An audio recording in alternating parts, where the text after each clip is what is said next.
Fait historique en Côte d'Ivoire, le président Alassane Ouattara reçoit en audience l'ancien chef d'État ivoirien Laurent Gbagbo. Les enjeux de leur rencontre détaillés dans cette édition.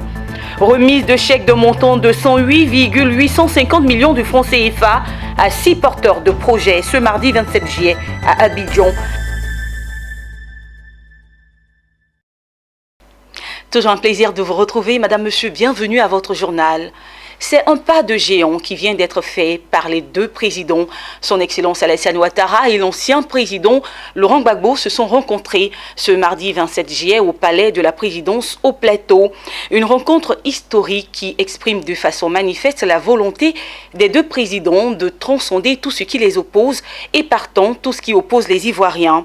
Depuis donc ce mardi, la réconciliation des Ivoiriens n'a jamais été aussi une réalité. C'est en tout cas l'espoir suscité par cette rencontre. Retrouvons Daniel Kodjo et Marius Seri au palais présidentiel au Plateau. Il est 17h20 quand l'ancien chef d'État Laurent Gbagbo est accueilli par le président de la République Alassane Ouattara. Sourire et accolades chaleureuses sont les maîtres mots de cette rencontre. Les Ivoiriens l'attendaient depuis plus de 10 ans. Aujourd'hui, c'est une réalité. Et comme vous pouvez le constater sur ces images, le président de la République Alassane Ouattara et l'ex-chef d'État ivoirien Laurent Gbagbo se sont parlé à nouveau. Ce sont des retrouvailles qui s'inscrivent dans la logique d'une fraternité africaine. L'audience accordé par Alassane Ouattara à Laurent Gbagbo a duré 1 heure de temps au palais présidentiel du Plateau. Un grand moment pour la réconciliation nationale. Les leaders se sont exprimés à notre micro. Je suis très heureux de cette discussion que nous avons eue. Je suis très heureux parce qu'elle était très détendue et je suis fier de ça. Je suis fier de ça. J'ai souhaité que de temps en temps, on puisse avoir ce genre d'entretien qui détendent l'atmosphère. En ce qui me concerne, j'ai surtout parlé avec le président, j'ai insisté sur les prisonniers qui ont été arrêtés au moment de la crise de 2010-2011 et qui sont encore en prison. Alors, j'ai dit au président, et vous serez d'accord avec moi, que j'étais leur chef de file. Et moi, je suis dehors aujourd'hui. Et ils sont en prison. Et j'aimerais que le président fasse tout ce qu'il peut pour les libérer. Nous avons parlé bien sûr de la paix pour notre pays, la nécessité de renforcer la cohésion nationale, de continuer de renforcer la réconciliation. Nous sommes convenus aussi de nous revoir de temps en temps, certainement après donc, le mois d'août, pour continuer ces entretiens et associer le moment venu d'autres personnes à ces entretiens.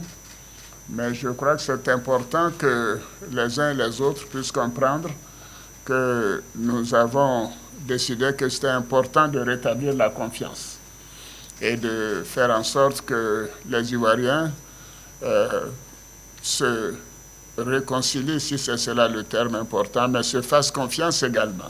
Il est 18h30 quand le président Laurent Gbagbo quitte les locaux de la présidence, mais le sentiment qui se dégage au niveau de la presse locale et internationale, c'est la volonté du président Alassane Ouattara d'aller à la paix et à la réconciliation nationale, mais également la hauteur de vue du président Laurent Gbagbo de s'impliquer franchement. Les deux leaders se sont donné rendez-vous dans le mois d'août pour d'autres discussions.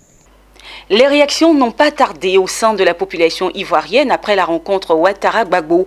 Un début de décrispation politique, une chance à la paix ou encore un catalyseur pour l'accélération des activités économiques.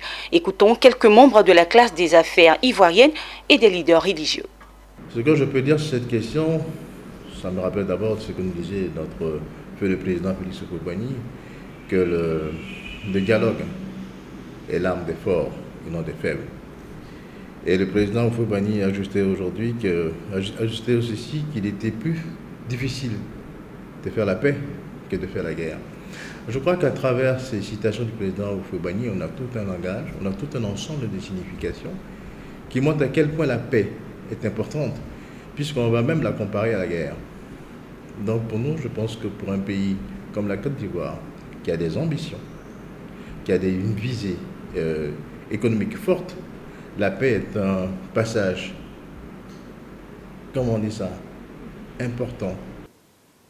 Un cri d'encouragement que j'adresse à nos deux personnalités. Nous prions le Seigneur pour nos deux frères et nous croyons que ce qui transpirera de cette entrevue, de ce tête-à-tête, créera un déclic dans cette situation, j'ai dit quelque peu délétère, que nous connaissons. Que le Seigneur habite chacun, que le Seigneur fortifie, inspire chacun, et que cela puisse aider la Côte d'Ivoire à déclencher véritablement la réconciliation. Et après Abidjan, rendons-nous à l'intérieur du pays, le même sentiment de satisfaction des populations. Elle salue la rencontre de haut niveau Ouattara-Gbagbo. On les écoute. Je suis convaincu que beaucoup d'Ivoiriennes et d'Ivoiriens, comme moi, saluent cette décision qu'a pris son Excellence, Monsieur le Président de la République, Alassane Ouattara, de rencontrer l'ancien président Laurent Gbagbo. Nous ne pouvons que lui en être reconnaissants et l'en remercier. Mais je saisis l'occasion aussi pour remercier l'ancien président Laurent Gbagbo parce qu'il n'y va pas forcer et contraint. Il a accepté lui aussi de répondre positivement à cette invitation. Nous sommes nombreux, je crois, à espérer que c'est le début d'un dialogue. Si aujourd'hui il y a la rencontre entre les deux personnalités du pays, sur lesquelles il y a eu les histoires sur le coup électoral, je pense que c'est une très bonne chose. C'est une bonne chose. Ça va permettre aux Ivoiriens de se réconcilier réellement. Vraiment, c'est une joie aujourd'hui de savoir que les deux présidents se croisent. Parce que nous avons perdu beaucoup dans la guerre. Et nous avons besoin de la paix. Pour celui qui a vécu cette guerre-là et qui a survécu, il ne peut jamais souhaiter encore la revivre. Parce qu'actuellement en Côte d'Ivoire, nous avons besoin de paix. Nous avons surtout besoin de paix. Et moi, j'ai toujours dit à ma communauté de pardonner tout. Le pardon, il est important, il est divin. C'est la réconciliation du cœur que nous, les Ivoiriens, nous souhaitons. Donc, les rencontres, vraiment, moi, en tant que grand chef de quartier, ça me va droit au cœur. Et nous, les Ivoiriens, nous sommes accrochés à leurs lèvres. Nous, en tant que chef traditionnel, dès que nous avons appris cette information, la joie nous est remplie le cœur. Parce que le président de la République, qui reçoit l'ex-président de la République, après tant d'années d'exil, je crois que c'est la bonne manière, la bonne façon pour que nous puissions parler de cohésion sociale. Moi, je pense que quand on est président de la République, on est au service de tout le monde. Mais c'est que le président de la République, M. Alassane Ouattara, son excellent Alassane, ça va très bien. J'aimerais que ça soit une rencontre sincère, de vérité, pas d'hypocrisie, parce que nous sommes fatigués dans le... Toute autre chose à prison. 6 porteurs de projets de recherche ont reçu la somme de 108,850 millions de francs CFA. La remise de chèques a eu lieu ce 27 juillet à Abidjan. À l'initiative, le Fonds pour la science, la technologie et l'innovation et le Centre de recherche pour le développement international du Canada. On en sait plus avec Issa Badini et Tima Traoré. Des chercheurs qui cherchent, on en trouve. Des chercheurs qui trouvent, on en cherche, disait un ancien chef d'État français. En Côte d'Ivoire, l'on pourrait dire que des chercheurs qui trouvent, on en trouve. Sur 52 projets de recherche au départ, 6 ont été retenus suite à l'appel à projet lancé le 31 mars dernier par le Fonds pour la science, la technologie et l'innovation FONSTI et le Centre de recherche pour le développement international du Canada CRDI, financé à hauteur de 15 à 20 millions de francs CFA, soit 108 850 000 francs CFA pour les 6 lauréats. Ces projets de recherche s'inscrivent dans la lutte contre les maladies tropicales négligées, le cancer du sein, ainsi que la recherche sur les biodiversités et les énergies renouvelables. Des défis importants pour la Côte d'Ivoire et le FONSTI en particulier, soutient son secrétaire général. Le FONSTI pour nous doit être un instrument au service du développement de la Côte d'Ivoire.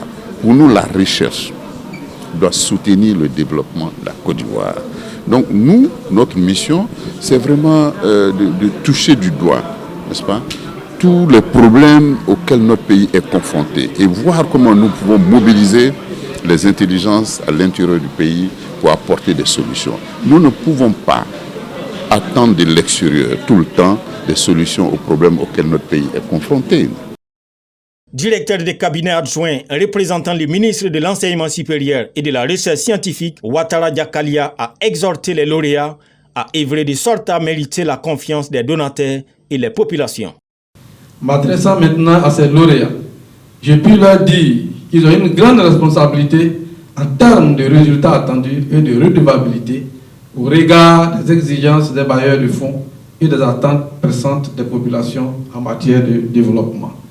Parmi les 6 lauréats, Guesserita Zosiane avec un projet sur le cancer du sein et Kipré Roland avec un projet qui porte sur l'activité anti-leishmanienne. Alors c'est un projet qui vise à pouvoir suivre l'évolution des traitements anticancéreux simplement à partir d'une prise de sang et à analyser dans le sang une information génétique du cancer. Aucune étude n'a été faite sur les plantes anti-leishmaniennes en Côte d'Ivoire. Donc ce sera le premier travail sur les plantes anti-leishmaniennes en Côte d'Ivoire. Et comme on l'a dit au cours de notre présentation, dans la région de Bouaké, on a vu que cette maladie est en train de se développer. Donc à travers les résultats de ce projet-là, nous pensons mettre à la disposition des populations des médicaments traditionnels améliorés. Il faut souligner que le FONSTI, créé en 2018, est un fonds de soutien à la recherche et à l'innovation destiné au financement des projets de recherche scientifique et d'innovation de haute qualité susceptibles d'avoir un impact sur le développement. Restons toujours dans le domaine de l'éducation. À l'occasion de la célébration de l'excellence et du mérite à l'école, les inspections de la commune de Cocody-Blocos et Akwedo ont honoré les meilleurs élèves et tout le corps enseignant à travers des certificats d'honneur. Cette initiative est fortement soutenue par le premier magistrat de la commune, Jean-Marc Yassé. Le reportage de Zeyna Dosso et Ismaël Doza. Une pluie de bénédictions est tombée sur les élèves de l'inspection de Cocody-Blocos et de l'inspection de Cocody-Akwedo. À l'occasion de la célébration de l'excellence à l'école, les meilleurs élèves de la maternelle jusqu'à la classe de CM2 ont reçu des certificats d'honneur et des kits scolaires en guide de récompense. Le corps enseignant n'a pas été oublié. Les meilleurs enseignants, conseillers et même les retraités ont été honorés. C'est le couronnement d'un travail abattu pour la promotion de l'éducation en Côte d'Ivoire. J'aimerais passer un message aux élèves de CM1 d'être assidus et ponctuels, de suivre notre modèle. Je suis très contente d'avoir un kit, je suis très contente d'être aujourd'hui ici. Et aussi, je voulais dire à tous les élèves de bien travailler, de continuer les études et de ne jamais laisser tomber jusqu'à devenir grand homme dans la vie. Pour les inspecteurs de Cocody-Blocos et d'Akwedo, cette action vise à booster le niveau des apprenants et à rapprocher tous les acteurs du corps enseignant de Côte d'Ivoire. Créer, comme je le disais, une seule émulation entre les élèves, entre les enseignants, entre les structures privées. Généralement, on parle du public, mais voyons aussi les structures privées parce que c'est tout ce lot-là qui est mis ensemble pour l'intérêt des enfants. La célébration de l'excellence à l'école s'est déroulée sous le regard bienveillant du premier magistrat de la commune de Cocody, Jean-Marc Yassé, parrain de la cérémonie. Le maire s'est engagé à toujours soutenir ces initiatives de développement. Nous disons félicitations aux enfants, félicitations aussi aux enseignants qui leur ont permis et qui leur ont donné un canevas et une direction à prendre. Je crois que nous avons pendant trop longtemps pas fêté l'excellence. parce que ça permet d'encourager nos jeunes et leur donner un certain gage de sécurité, de sûreté, parce que ce sont eux qui vont demain assurer l'avenir de la Côte d'Ivoire. Au-delà, la célébration de l'excellence à l'école appelle à une réflexion sur les responsabilités de chacun pour une école d'excellence et selon les acteurs, c'est à l'école que se forgent les porteurs de valeurs. Madame, Monsieur, c'est ici que se referme ce journal préparé par l'ensemble de la rédaction. Merci de l'avoir suivi. Prenez soin de vous. À bientôt.